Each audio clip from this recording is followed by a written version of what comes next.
योगक्षेमदुरन्धरस्य सकलश्रेयःप्रदोद्योगिनो दृष्टादृष्टमतोपदेशकृतिनो बाह्यान्तरव्यापिनः सर्वज्ञस्य दयाकरस्य भवतः किं वेदितव्यं मया शम्भो त्वं परमान्तरङ्ग इति मे चित्ते స్మరామ్యన్వహం.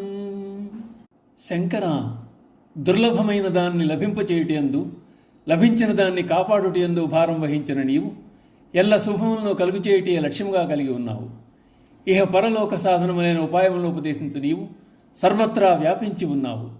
సర్వజ్ఞత్వము, దయాళుత్వము మొదలైన గుణములతో ఒప్పారుతున్న నీ గురించి నేను తెలుసుకోవలసింది ఏమున్నది?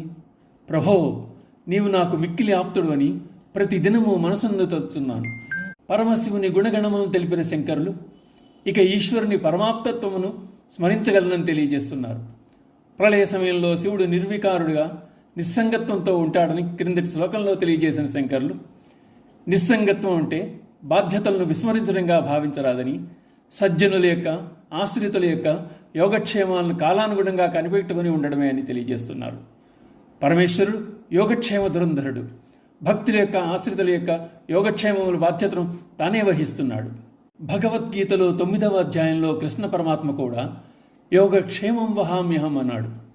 యోగం అనగా కావలసిన పదార్థమును వసుకుట, అలా ప్రాప్తించిన దానిని రక్షించుట క్షేమం అని చెప్పబడింది.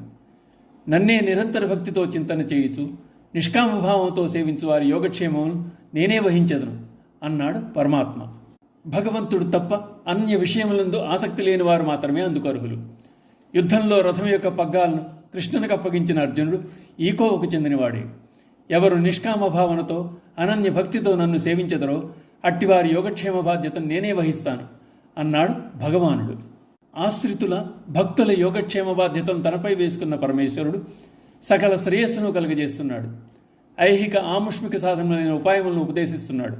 సర్వవ్యాపకత్వం, సర్వజ్ఞత్వం, దయాళుత్వం మొదలైన విశిష్ట గుణములతో ఒప్పుతున్నాడు.